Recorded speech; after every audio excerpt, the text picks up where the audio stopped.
Welcome everyone. We hope you are here for the Addison Library and Addison Chamber Small Business Week event. We're excited to have you, and we're happy to start off with the Chamber President. Barb, do you want to go ahead and tell us a little bit about the Chamber? Hello, I'm Barb Lazara, President of the Addison Chamber of Commerce and Industry. Thank you, Leslie Searer of Addison Public Library for inviting us to participate in this valuable program and for Small Business Week. We are a membership organization providing services to the Addison and surrounding business communities and industry. We have over 150 members and are continuing to grow. Business members of all sizes are welcome to enjoy the benefits of membership, from small home-based businesses, entrepreneurs, family-owned businesses, and all the way up to large businesses and industrial manufacturers.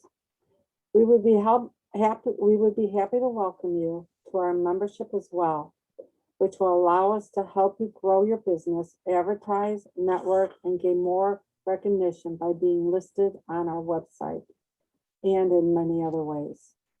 So feel free to visit us on our website, addisonchamber.org, for more information, and you will also find out how you can reach our office.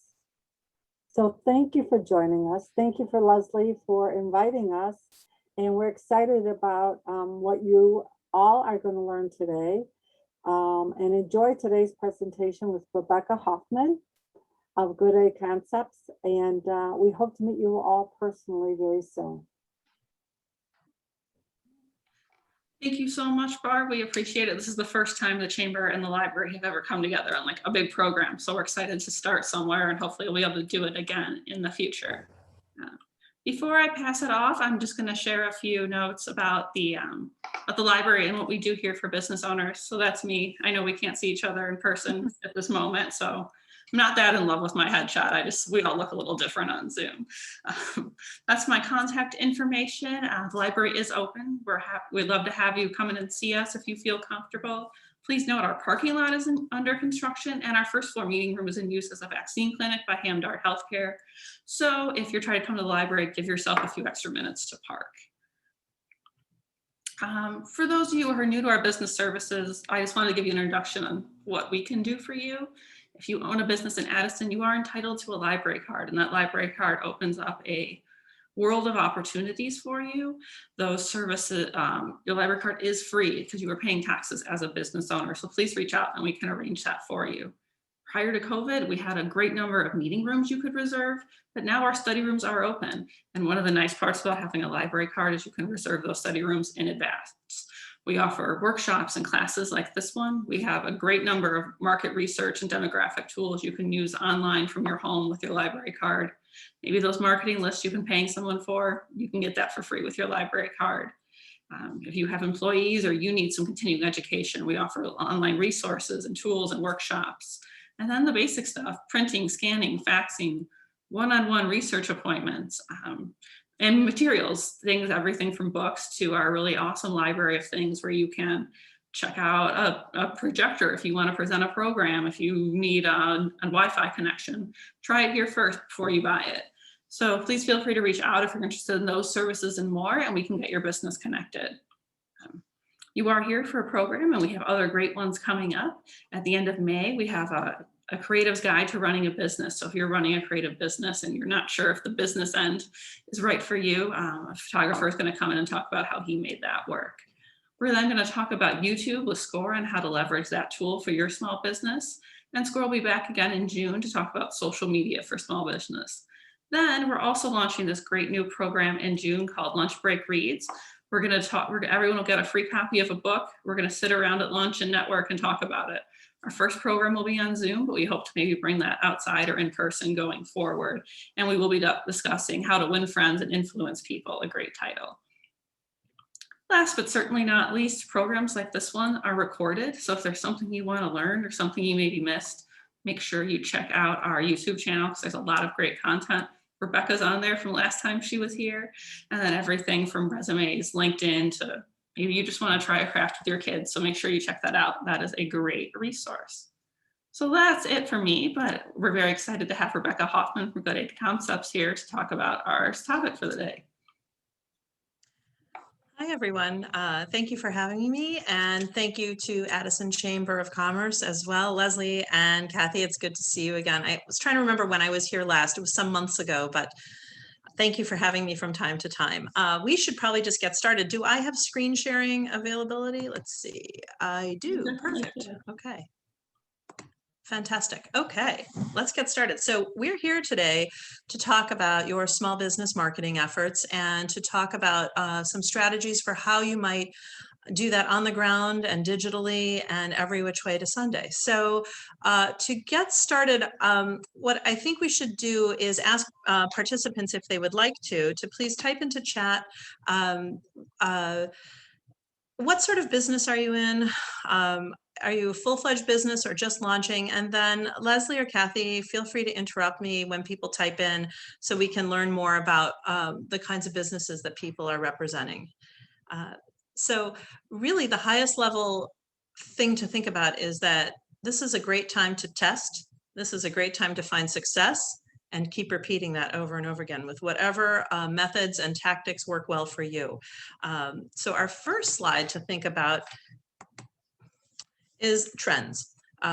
Last year was really the year of ratings and reviews. A lot of businesses were quite surprised by the shift because of the pandemic to a digital due diligence space, which means that consumers went from being able to stop into your business, your store, your office, to having to do everything digitally. So last year, a lot of businesses spent good time and money, and actually they're still doing it now, but people are catching up, refining their website presence, their search presence, and their overall digital footprint.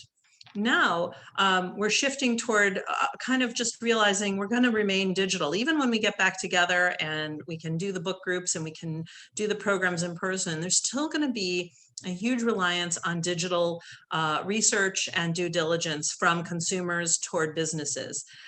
Digital marketing is essential at this point. So conventional marketing seemed a little less essential in the last 12 months, but that's going to come back again too. So conventional marketing, just as a definition, is any kind of marketing tactics that are typical or what we think of when we think of marketing, whereas digital tends to be everything that harnesses the best practices on the internet and websites, email, and so forth to advance your business. We really have learned a lot in the last year, and there have been some silver linings, which are really good for smaller businesses in communities like Addison. So start to think about what you might test, what you find successful, and how you might repeat that again and again and again to promote your business.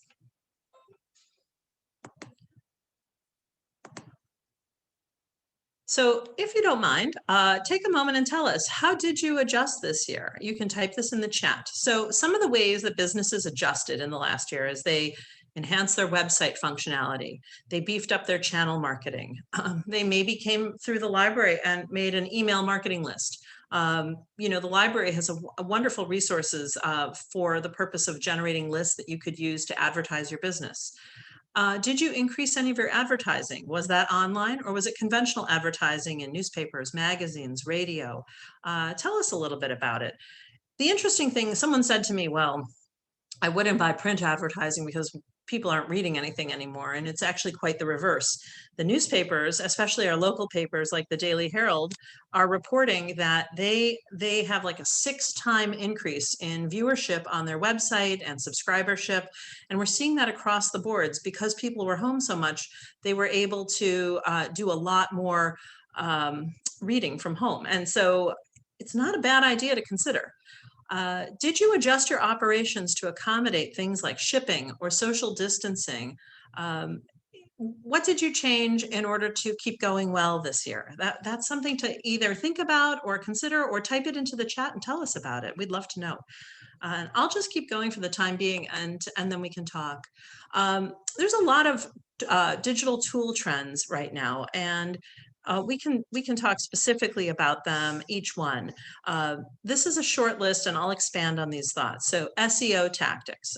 This is things that are not visible but essential. Something very interesting to consider is there's a lot of work that's done in the marketing space that people can't see.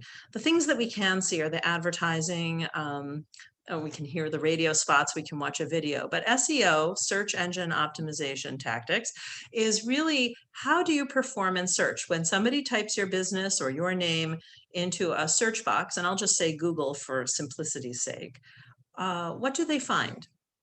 SEO tactics use keywords that are trending. They use meta tagging of photos or content to help the search engines know what's important to serve up when information is being searched for.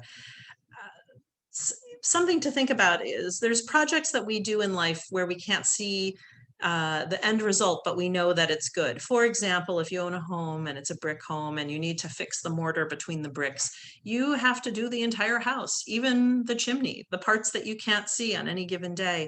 Yet when you do that work, that maintenance work, you know that your house is secure and safe.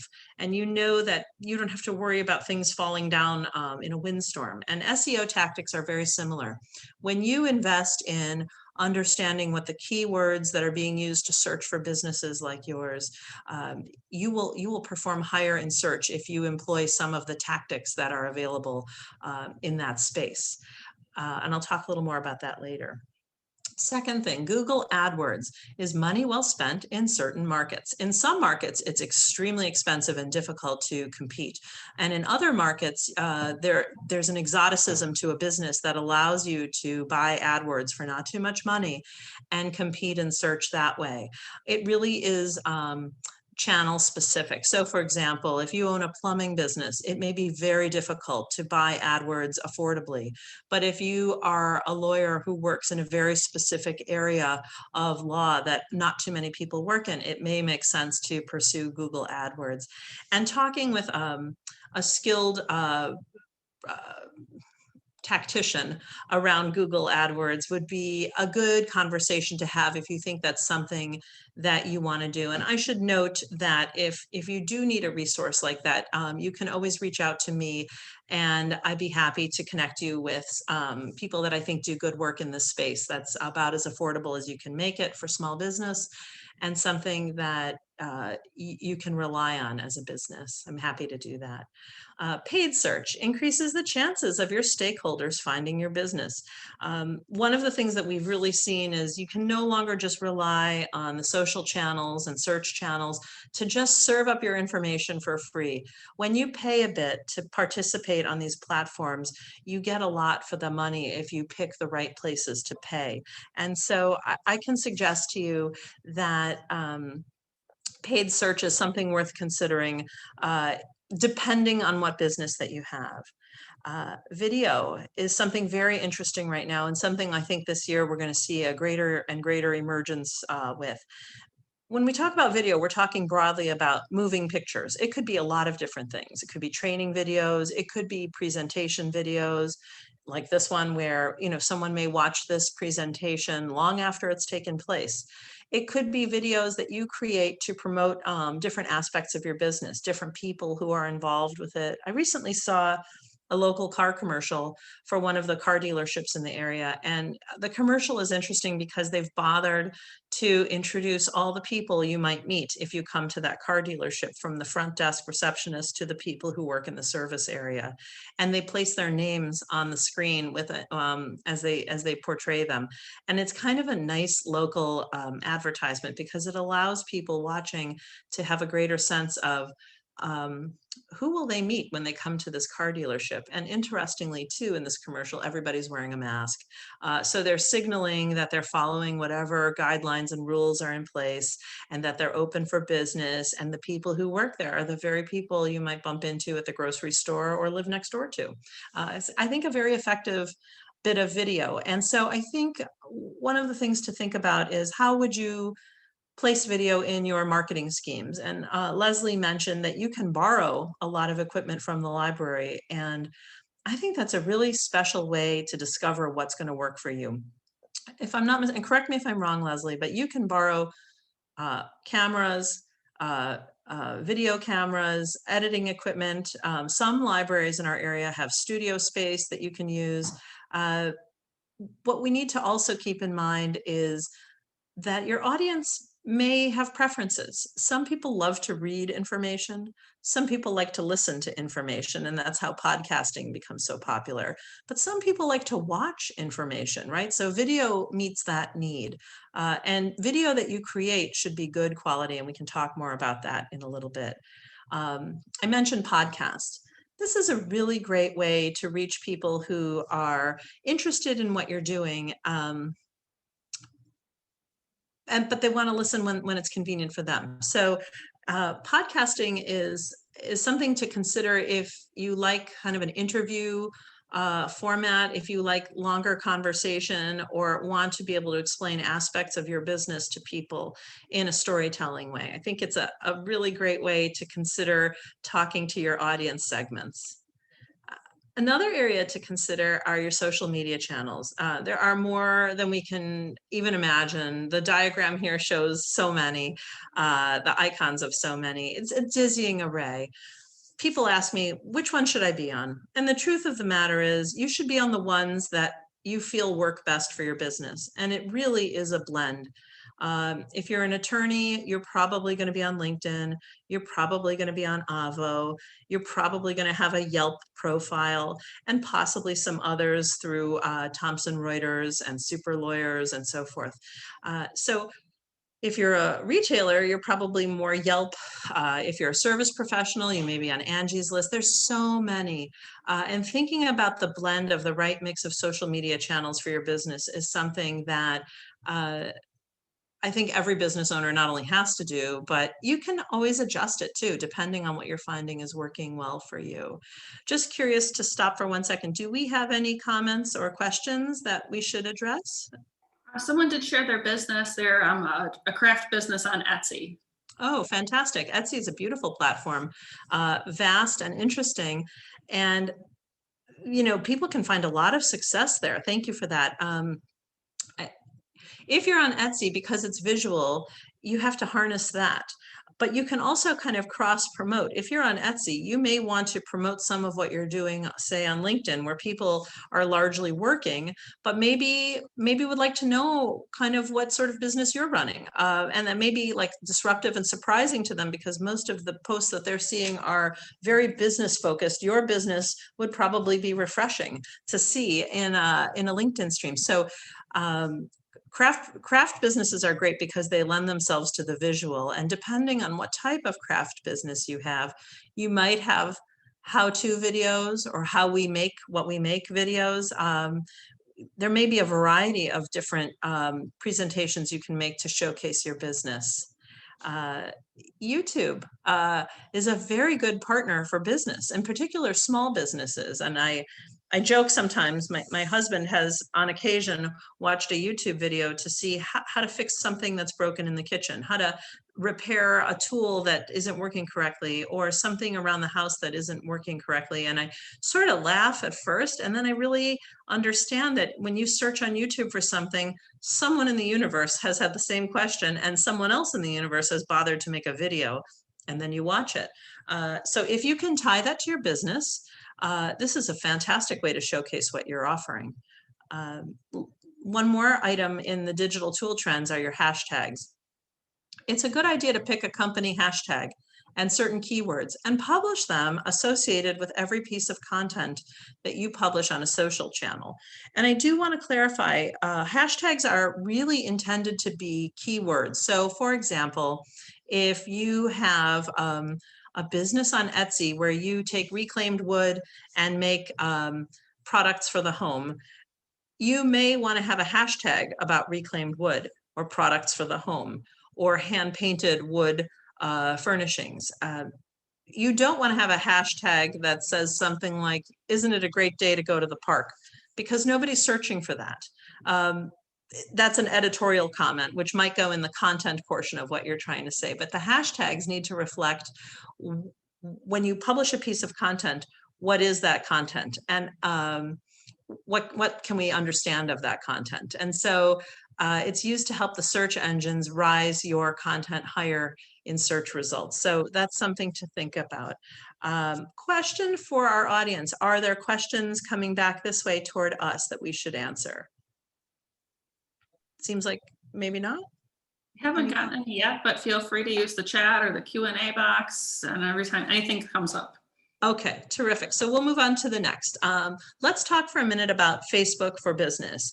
I can ask this question and people can type back if they wish to. How many of you have a Facebook for Business page or thinking about a Facebook for Business page? And Leslie, you can just let me know if people type back, and I'll just keep presenting in the meantime. Facebook is an essential tool for promoting business products or services. Think of it as a utility, not different from, say, having a telephone number or having a website. When you have a presence on Facebook, you're reaching a very wide population of people who would potentially have an interest in what you do. When you're on Facebook, you can boost your posts, and I recommend that you do. Boosting is their fancy word for advertising. And the lowest cost you can get to is $1 per 24 hours. And you can boost to very specific groups of people that you want to reach. So for example, if you have a shoe store and you're going to have a sale on cowboy boots, you probably would like to reach people who care about cowboy boots. And so you'll have to decide what the demographic characteristics are of those people and create what they call a custom audience. Very easy to do on Facebook. It's very self-service. And when you do, the characteristics of those people are patty caked together to tell the Facebook platform, this piece of advertising or content should be presented to people who care about the following things. So you may have the word horses in there, ranching, you may have hunter jumper, there's lots of words that would probably describe your customer. And then through boosting, you can aim your piece of content at that type of customer.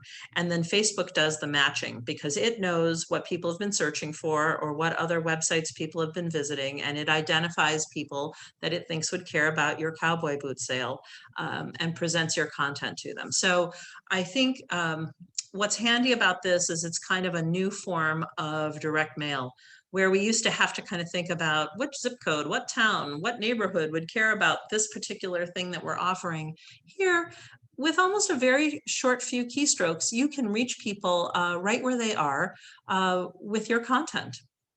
You can promote very specific products, events. I know this event had a Facebook page, or the presence of your business. You can also select, Facebook gives you a lot of options, but one of the options is called promote this page. And what they mean by that is you can literally pay as little as $1 per 24 hours, but most people pay a little bit more than that, or a lot more than that, depending, to promote their page to people who would care. So if you own a handmade chocolate store and you want to promote your business and the fact that people can order chocolates and they can be shipped to people, you will create 1, 2, 3, 4 custom audience lists, and you can promote your page directly to those kinds of people. And in those instances, Facebook then plops into their reading stream.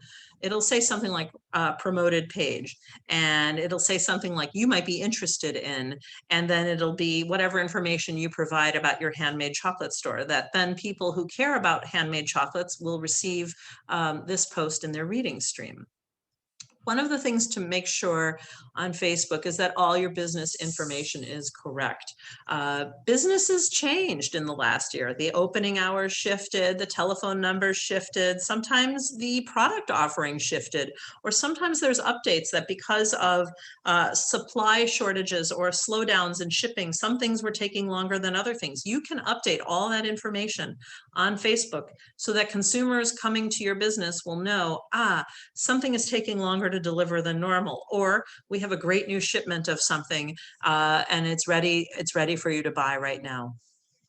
People often ask, how frequently should they publish? And again, there's no perfect answer. I mean, if you could, you'd publish every day, right? And you can schedule in advance. So something to think about for busy small business owners is you don't have to wake up every morning and sort of scratch your head and say, what should I say today on Facebook? You can pre-schedule all the content that you wish to share. So if you're a flower shop and you're anticipating Mother's Day, you could pre-schedule something about ordering for Mother's Day for the 2 weeks, 14 days prior to Mother's Day, and have those pieces of content launch without having to even check on them because you can pre-schedule them. But if you could publish regularly, let's say you could publish 1 to 3 times a week, that would be fantastic. That's a lot of fresh information that you're sharing with your audience, which does show the audience, without them realizing this, that your business is alive and well. If you have a business with a Facebook page and you haven't published anything since last August, somebody who comes to that page may say, and they may not even really be aware that they say this, but to themselves, they'll say, it doesn't look like they're so busy. Maybe I should look somewhere else. You should think of this business page as being like a digital storefront, even if you're not in retail. If you're a service professional, if you're in some other type of business, it doesn't really matter.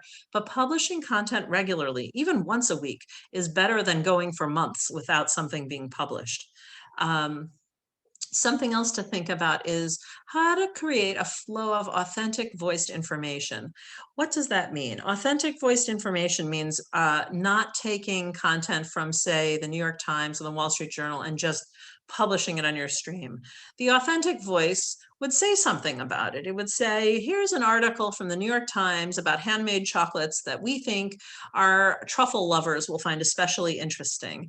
And then you put the link, and then you can include a few hashtags.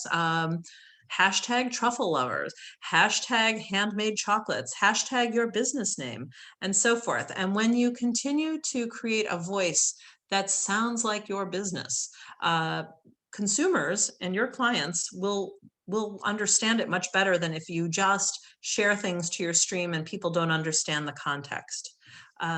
Something else that you can do, which is really great, is tag or link to other credible sources. So for example, this library presentation is co-sponsored by the Addison Chamber of Commerce. And in the marketing run-up to this, Leslie and her team put together links so that people who were looking at Addison Chamber of Commerce could also see this particular presentation for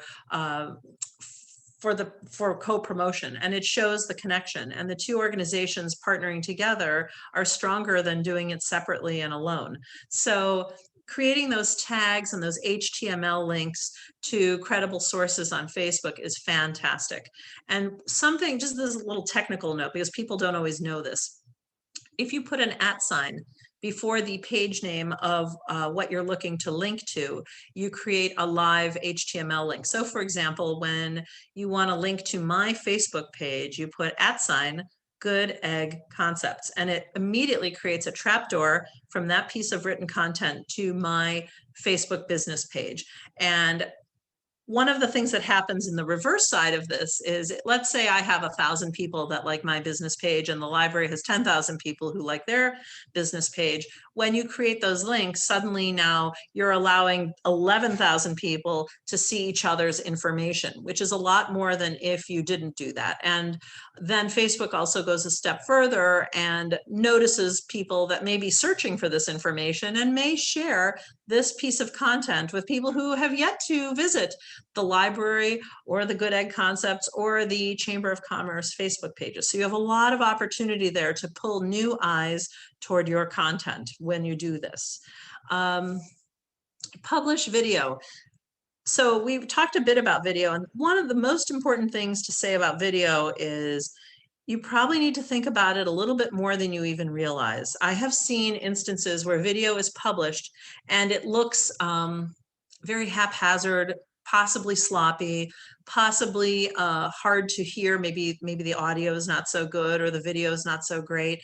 And you can tell that whoever made the video was enthusiastic. They really wanted to show something, but they really hadn't prepared to show whatever it is they were showing. And that's hard to watch. So when you publish video, think about producing the video. And a lot of small business owners will say, well, I don't have the budget for that. And I agree, it could get costly, but there are ways to do it. So if you're going to be interviewed at your work desk, make sure that you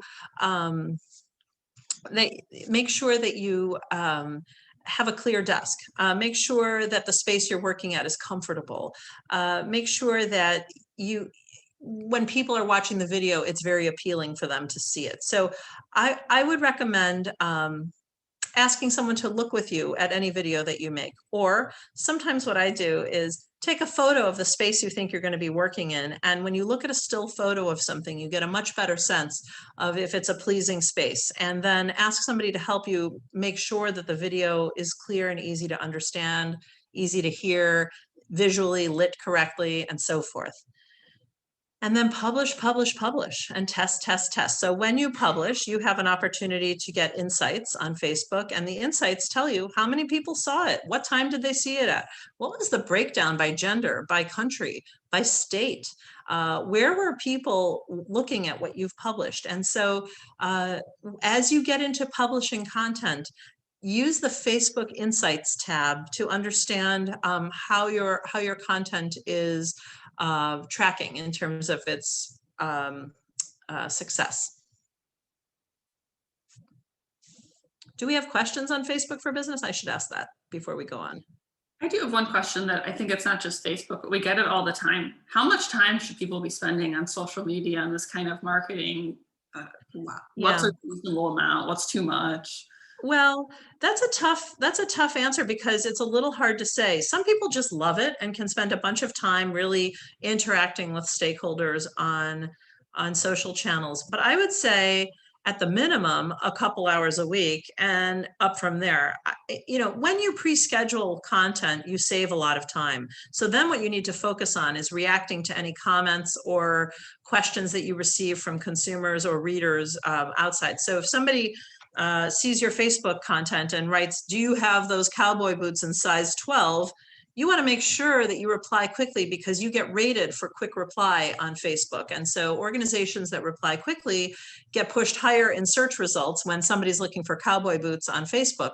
But secondly, when people see that the organization replies, you're assuring consumers or clients or prospective customers that there's real humans behind this business and this business cares about its customers. And so I would say, it would not be crazy to spend some hours a week on social media and possibly more than that if you're finding your engagement is high and your business is benefiting. So it sometimes makes sense to deputize somebody to help you with this. Sometimes people have a staff member or a part-time employee who we can train to know what they're looking for from a strategic standpoint. So, then you could spend more time on these platforms and not worry about the rest of your business. I would say, when you get to that point where you need a little bit extra help, it's really important to have somebody standing by who's trained and knows what to look for and can assist you with the publishing and then the reacting to what's published. I hope that answers the question. It's a toughie. That's a tough one.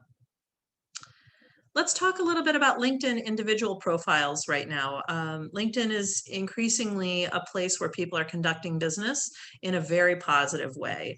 And one of the things that's nice about LinkedIn is there's an atmosphere of professionalism on LinkedIn. If you don't have a profile and you create one, you'll see it immediately. And if you do have a profile, you know what I'm talking about.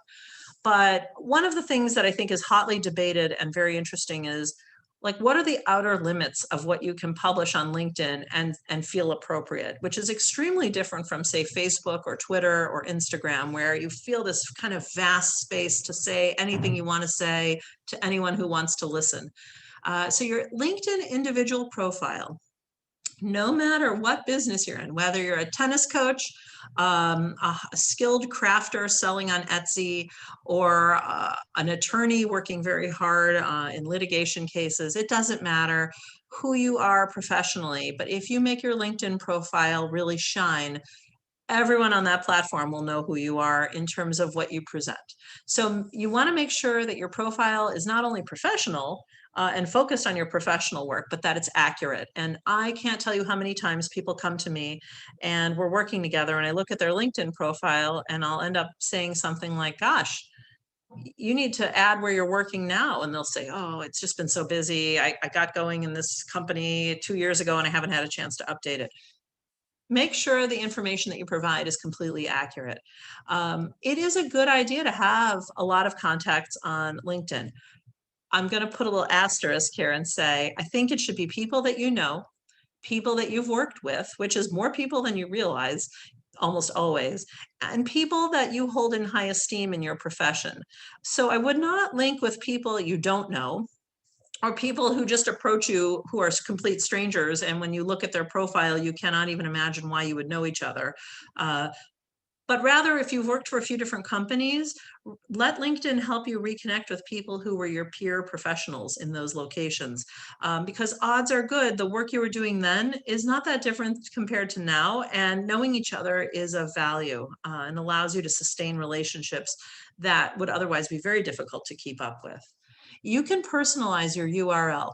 Don't use the auto-generated generic one. When you make a LinkedIn profile, the platform automatically gives you a proprietary address that's a lot of coding gobbledygook.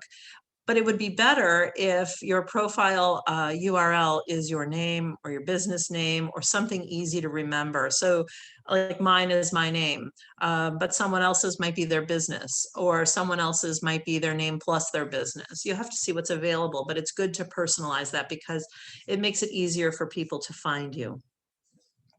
Make sure you populate your profile and cover images. So there's two spaces on a LinkedIn profile at the very top that people often don't realize they need to populate. One is the square box in the corner, which we could just call your profile image. And typically that's like a headshot or an image of you in your office or something that really shows somebody searching who you are.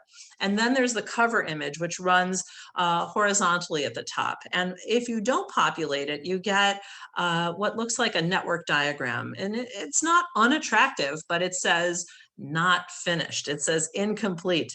That large cover image should be something, and it's an opportunity to market whatever you like. So for example, if you're a skilled Etsy salesperson and crafter, and let's say every month you make a whole new series of art, take a photograph of that and change that cover image every month. And what it does is it triggers in people you're connected to stream. It'll say, you know, Jane Smith updated her cover photo, and suddenly now that image that you've supplied becomes part of people's reading streams, which is really a treat. So I would recommend you know, making sure that you have a strong profile image and a strong cover image, but don't be afraid to change them on the profile from time to time, because it acts as a news item. And if it's something interesting that you're selecting, that could cause a conversation between you and someone else that could lead to business. Link your professional experience to your business pages. When you look at the LinkedIn profile and you scroll down, there's an area for professional experience to be noted. And professional experience is all the jobs you've held. So let's say you've worked at 3 different companies. And when LinkedIn first started, you would just type that information in.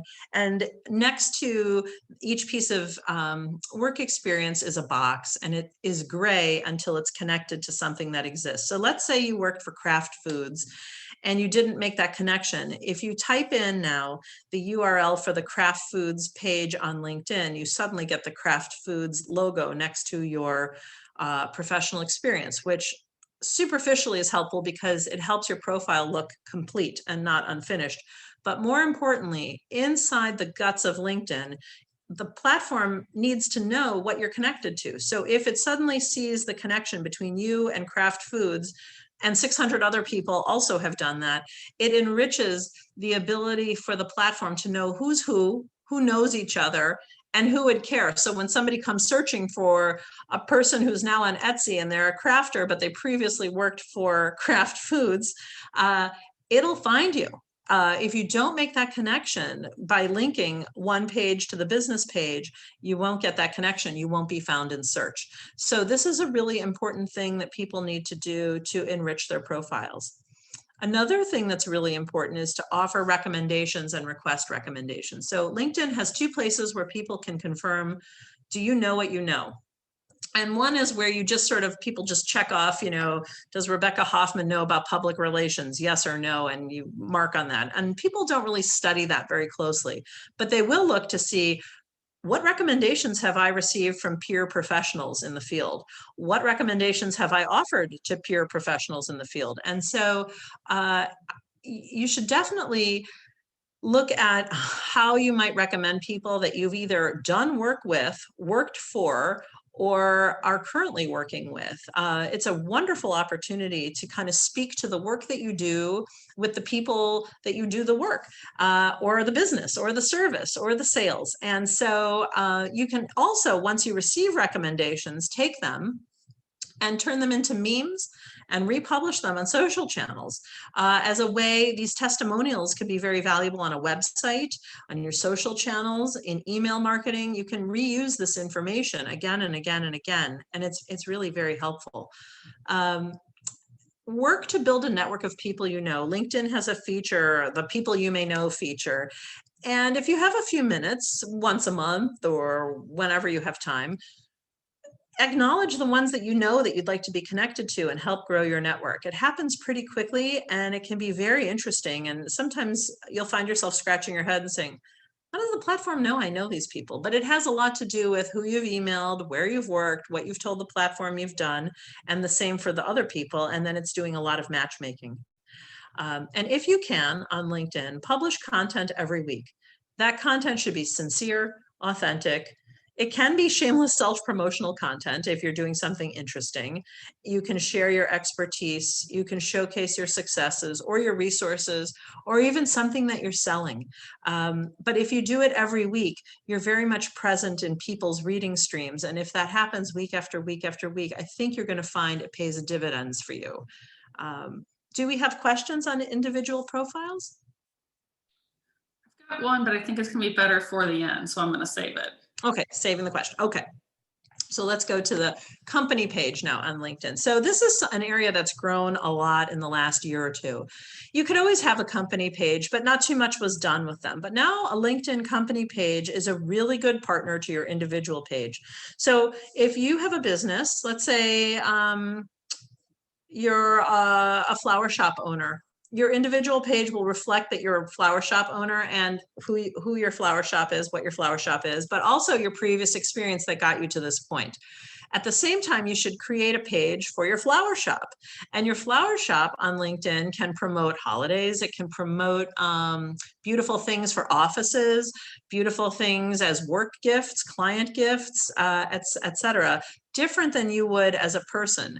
Let's say you have 20 employees. They now can all link to the flower shop business page and say that they're employees there as a matter of pride, but also as a way for them to promote what they're doing with you. And this is true whether you're an attorney, a doctor, a physical therapist. It doesn't matter the work that you do. Having these two different kinds of pages is valuable. The way you build it is off of your individual page. So if you have an individual LinkedIn page, you can then create a second page, and the second page can be for your business. You'll want to include some essential information on that business page, including a really well-written about statement. Tell about your business. How did it form? Why does it exist? What needs does it meet? Include your logo, include your website URL and any other essential information so that people can find you. This is really important. And a lot of organizations, we're not talking about giant multinational corporations, but organizations that are smaller businesses that would be members of the Addison Chamber and using the library resources, take the time to do this. And then if you have employees, ask them to link to that from their individual pages so that it shows you have 20 employees or 30 employees or 70 employees, whatever it is.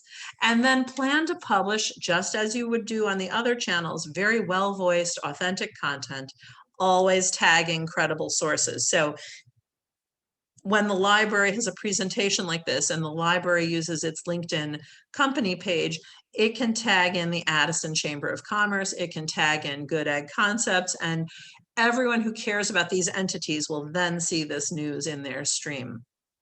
Something you really want to do, and some businesses are just phenomenal at this and others have work to do, is building evangelism among your customers and your followers. And evangelism is a funny word because people say, well, what do you mean by that?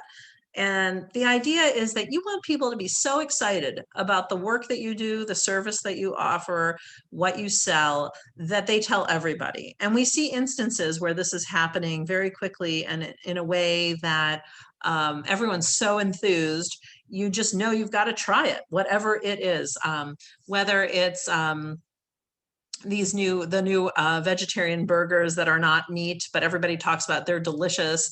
Whether it's Apt Electronics, everybody says when they go there that they have a really good shopping experience. And in better times, you can have a cup of coffee and a piece of chocolate or a cookie there, and it makes the shopping so much easier. There are instances where Apple does a beautiful job of having people really just speak so fondly of the company, and yet it's a very large computer company, and their stores, of course they sell things, but their stores are largely tech support. And yet people are okay with that. They talk about how much help they received and how good it was. And so when you build evangelism among your followers, you can't pay for that kind of advertising when people can speak so fondly of what you offer. And always publish shareable or what we call snackable content. This could be lists, 1, 2, 3s, top 5, tips to do this. When your company offers, like, for example, if you're a flower shop and you have a company page, you could do 5 ways to send flowers for Mother's Day, or 5 different arrangements, or 5 different things you might do. Suddenly people may take that and share it, or people may comment, what a great idea, thank you for telling me. And it's timely, and it helps people in the course of their day. So your LinkedIn company page, this is a newcomer. I mean, it wasn't like such a big deal for a while, and now it's a really great place to increase your presence.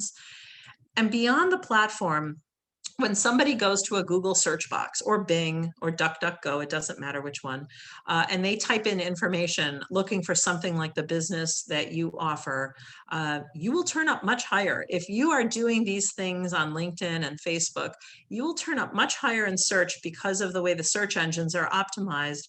You'll be on page 1 Google results if you're very present on LinkedIn or very present on Facebook. Those returns will come they won't probably exceed your website, but they'll be right there with it. So as tools for verifying what you're doing, this is a really, really important thing to do. Questions on the business page? You may answer this later, but is the content you're sharing on LinkedIn the same you're sharing on Facebook, or you have both? Should it be a little similar? Yeah, similar. The voice is a little different. Facebook has a kind of a warmer tone. It feels more personal. LinkedIn tends to be a little more like omniscient narrator. There's a kind of a difference in the feeling. And I think for search reasons, you don't want to take the same piece of content and publish it on each platform identically. I mean, if there's an article that you feel is important to share in both places, write a different comment when you publish each of them. Or celebrate your employees on LinkedIn through your business page, and maybe on Facebook, promote your products more.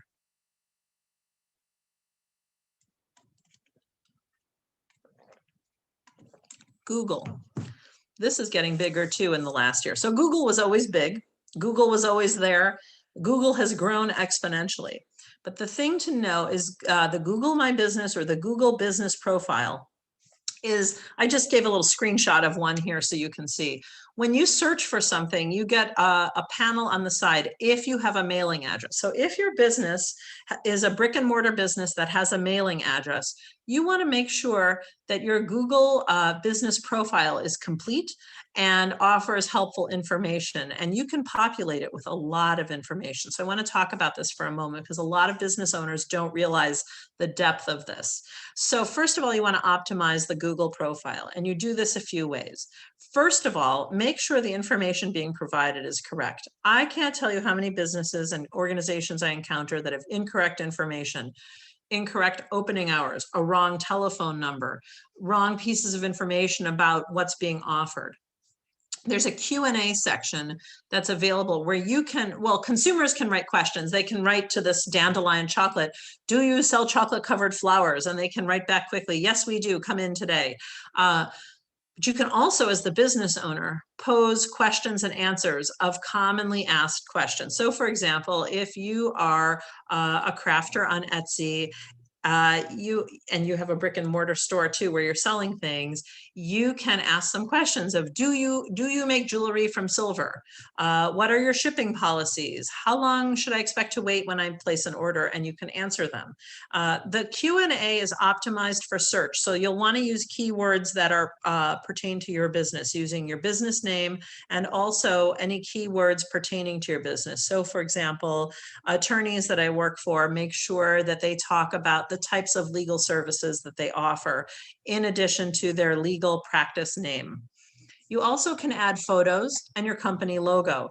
Photos are important if you have a brick and mortar store or office, because people may want to see, is this the kind of place I want to go to?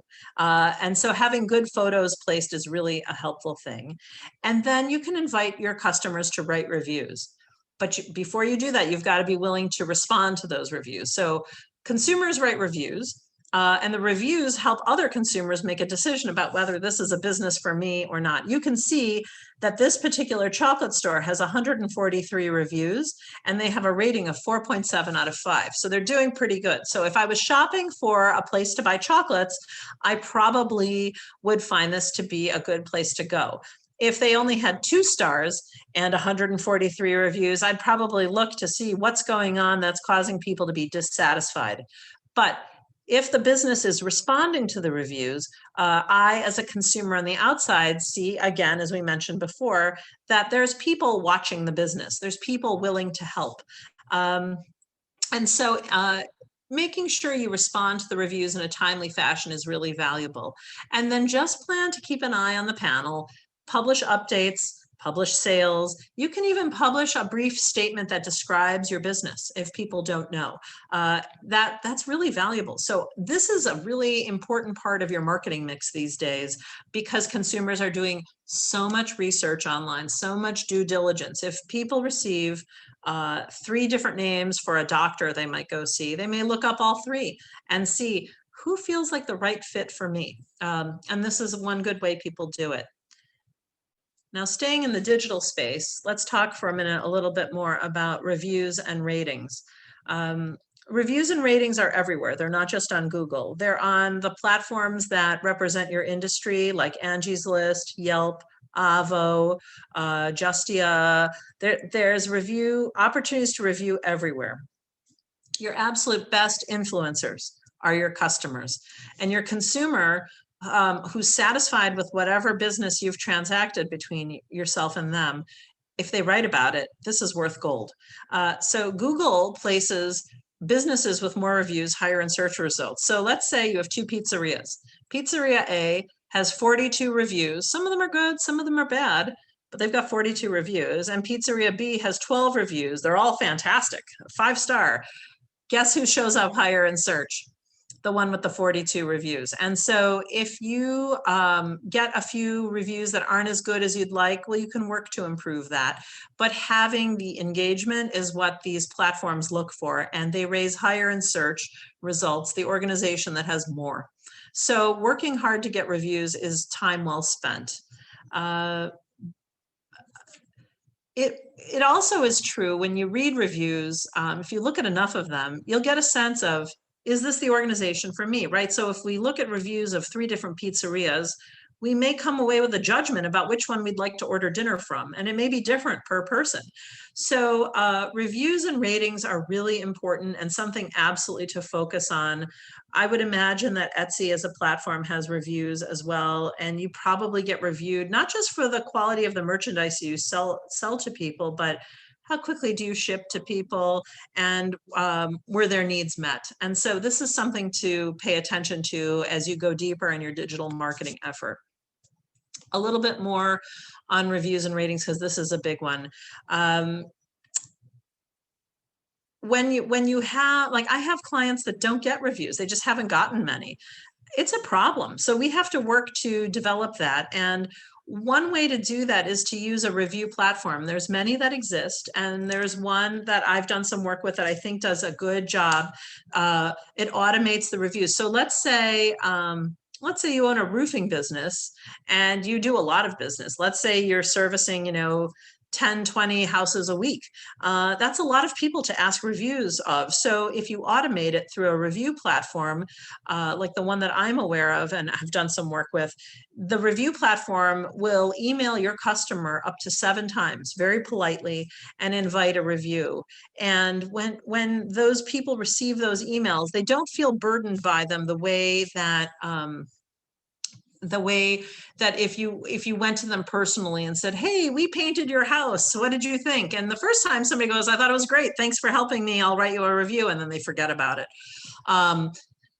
The platforms will continue to email, which you don't want to keep calling your customer to say, hey, you said you'd write that review. Would you please write that review? And they didn't write the review, which can be not only disappointing, it can be really awkward and onerous for you as a business owner. So using a review platform, if you have a lot of contacts, is not a bad idea. And the review platforms allow a review to get shunted. So person publishes the review, and then it can also get placed onto Google or Yelp or any other website that you assign it to, which is a really valuable thing to have for your business. And it doesn't cost much money. So if you need to know more about this, you can email me and I'll be glad to tell you more about that when we speak. We've talked a lot about digital, but I think we should talk a little bit about conventional. There was a brief moment last year where all of us in marketing thought, well, marketing's dead. I would say it was about a week long. I think it's when everyone in the United States wondered, how will we go forward? And then we figured out we're going to go forward and business is going to be pretty busy in spite of the fact that things are not easy for our public. So conventional marketing is definitely not dead. It's really quite alive. And here's how. With respect to advertising, people are reading more because they're home more. People are seeing ads, they're watching TV, they're listening to the radio, they're looking online, they're receiving the newspaper, they are getting magazines, especially right now. Printed marketing collateral. Think of this as the gift your business has to give. Print marketing, don't think of it as, I got to make a brochure for my business. Think about what's the best brochure I can make for my business that when someone receives it, they can't wait to do business with my business, okay? So when you make printed marketing collateral, think about that, work with a good designer, make sure it's written very well, and make sure that even the humblest brochure should feel like a gift you're giving to somebody when you make that brochure. Direct mail campaigns. And I always say this to people, when was the last time you received an interesting piece of mail? And the truth of the matter is a lot of mail is sort of junky and we throw it out.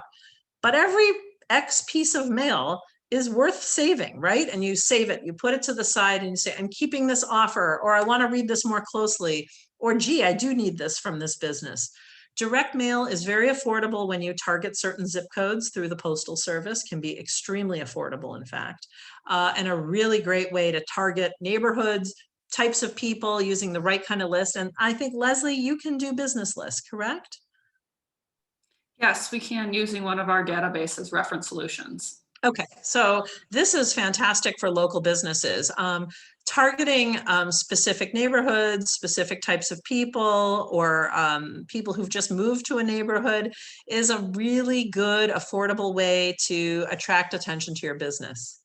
Something else that I think is really great is an executive letter. And I always say to my clients, especially the ones in the professions, you're a subject matter expert, and you should let people know this. When you write a letter to your audience, whether it's to current clients, prospective clients, or a neighborhood, you're commanding attention. When was the last time you got a good letter? And if you would send a letter, people will read it. We receive a lot of letters from lawyers who want to do property tax appeals in my neighborhood. And the letters are sometimes well written and sometimes poorly written. But the one thing that I kind of take note of is they always send a letter. And I think that you can surprise people with that. And a one-page letter in the mail is not expensive to produce and could be very good for your business. Even if you're selling a service, it could be worth it. If it has images, for sure. Promotional items, I'm guessing sometimes the library will do this. They'll make pens or little giveaways for summer reading clubs or other things. I'm sure the Chamber of Commerce does this too. When you give a good gift, people don't forget, right? People remember, boy, I got this nice pen. I really like this pen, or this pad of paper is so handy, or whatever it is. But when you make good promotional items, people remember it. And so don't be discouraged, especially as we start to kind of reawaken our society and get back together as people. Gift giving is a nice way to curry favor with people, and something that you definitely can benefit from. Something else to pursue that's conventional and fantastic is media coverage. You should definitely think about inviting the media to cover you, whether it's a newsworthy story that you particularly have, or can you comment on a story that they have. In either case, when you're interviewed and you are on TV or on the radio or covered in an article, you can't pay money for this opportunity to be promoted publicly. So media coverage is just phenomenal for any business, whether you're the local pizzeria owner or a lawyer who wants to comment on something in the news. If you don't know how to approach the media, people like me do, and we can always help you. I do pitches all the time for clients, and I'm always amazed at the success that we have telling the story that we want to tell. And so I think that's something to pursue for sure. The next thing is join good groups. I don't have to tell you that joining a Chamber of Commerce, participating in your library's business programming, and focused networking events is valuable. These organizations are what keep business running in any neighborhood or community. And so when you join a good group and invest a little bit of time with it, you're going to benefit, and so will your business. And also, don't forget to use the resources of the library. We talked about this earlier. Cameras, studios, public information databases, these free workshops. I mean, Leslie, you've got like 4 or 5 great ones coming up, celebrating small businesses, and every small business owner would benefit from this. They're absolutely phenomenal for people to do the work that they need to do. Are there questions on conventional marketing? I should ask that before we move on. Nothing on conventional marketing. Okay, we'll keep going. How do you put this all together? So my question to the audience is really, what would you like to work on? What would you like to add in 2021 or 2022? In the next 12 months, what would you like to do for your business? And which marketing tools and trends interest you the most? Like, what fascinates you? That's what to start with, because that's what you'll have the easiest time investing yourself into. And what is the easiest tool or trend for you to implement short term? So if you have a concern for your business, or you want to widen the way that you're attracting customers or audience, what's the easiest one for you to use? And lastly, what is something you can do this week to improve people's awareness of your business and how they find you? What can you do right now with not too much effort that would help you put your business even further ahead than it is? These are kind of fun questions. We don't have to answer them now, but if you do have a thought about it, type it into the chat or the Q&A and we can talk about it, because there's just so much. And really, I just want to say, thank you for having me and for this opportunity to speak to the group. I think this is a lot of information. So I would say if there's questions or comments or areas that you want to expand on, we have a few minutes to do that. So one question I saved from earlier, and we get this one all the time. What do I do first? Like, if these all sounded great, is there one to start with, one that's maybe a little more user friendly? If you just don't know where to start, what's the best place? I would probably start with the Google panel to make sure, especially if you have a brick and mortar address, because it's so searched. That's a good place to begin. The second thing I might suggest is do one thing. Do a LinkedIn profile for yourself, or create a Facebook business profile after you create your Facebook individual profile, and start with those and become a little bit conversational with those elements. I think Google, Facebook, and LinkedIn are tops. And then, something else to do when you don't know where to start is write it all down. Make a list of everything you want to do. and then sort of prioritize what feels not just achievable, but like what should the order for your business be, and go from there, and be prepared to change it with insight as you go. I mean, the reason why I said, test, test, test is because we don't always know what's going to work, but we do know what best practices are. So when we employ those a little bit, even just a little, we can see results quickly and make decisions about doing more or less. That's great. Thank you. I think it doesn't matter what we talk about. Someone's like, what do I do first? Give me one thing, and everything else comes a little bit easier after you do I that. think so. Yeah. I mean, this is a little bit like what I imagine rock climbing is like, where they get one foothold and then the next foothold and the next foothold. And the next thing you know, you look and you say, gosh, I'm 30 feet off the ground already. So, I mean, for the small business owner, it's never easy because they're a small business owner. Prioritizing is probably important. Keeping a mind of budget is important, and really testing and discovering. Every business is different. What matters? I mean, for some businesses, Facebook is really important. For others, LinkedIn is more professional and more important. And for others, just showing up in Google search and getting reviews and ratings is just critical. So I think the small business owner has to be willing to do a little testing and take a few chances, reasoned chances, nothing super risky. And then you can start to invest money and resources into things once you become more familiar with what you're doing. Great. So one other tool we've gotten some questions about lately is Yelp advertising. Is it worth it? It seems kind of expensive. It's hard to use. I was wondering if you had some thoughts on that. Yeah, so Yelp is on two levels. The first level is you claim your business profile. So Yelp goes through the public records and creates profiles for everything it knows of that has a business address. So if you find that you have what they call an unclaimed Yelp profile, claim it. And when you claim it, you do not have to pay any money, but you do start getting a few options when you claim the profile. You can add photos, you can add a brief statement about the business, you can confirm your opening information, your contact information.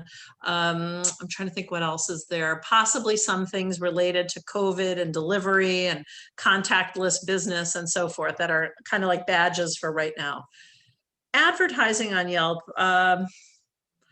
it's not super expensive, but it is valuable. So I don't remember, the numbers change all the time, but I think it's around between like $4 and $6 per 24 hours to clear your competitors off your Yelp profile. So a claimed Yelp profile, okay, an unclaimed Yelp profile is like an abandoned building. A claimed Yelp profile is like a storefront that's been swept, but your next door neighbors get to hang signs around your business that invite customers that might be walking into your business to check out theirs. When you pay Yelp, you pay them to clear away the competition. So then your profile is served higher in search results. It does not have a bunch of other, like if you're a pizzeria, you don't have 4 other pizzerias noted on your profile as, pizzerias you may find interesting.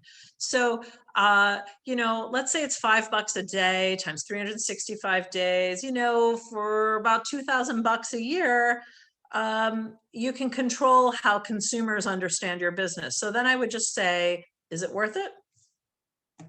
Depends on what business you're doing. If you're making more than $2,000 because of Yelp, I would say it's worth it. But it's interesting. It has a slightly negative reputation in the small business community. People think that Yelp is going to sort of hunt them down and hurt them. The one thing that Yelp does that's a little challenging is if you're as a business owner, if you ask every customer to write a Yelp review, which is a nice thing to do, the people who write Yelp reviews who've never written one before because they just like you, and Yelp knows that you have, you make an account and you've never written a review and you publish a review about this is the finest pizzeria on earth. You're never going to find a slice of pizza better than this. This piece of pizza will change your life. And you write something like this. They put it in their grayed out box, which is, less trustworthy reviews than the ones that say, I waited for a while. The wait was longer than I wanted, but the pizza was delicious. And the owner happened to be really nice. And they gave a bowl of water to my dog. We were sitting outside.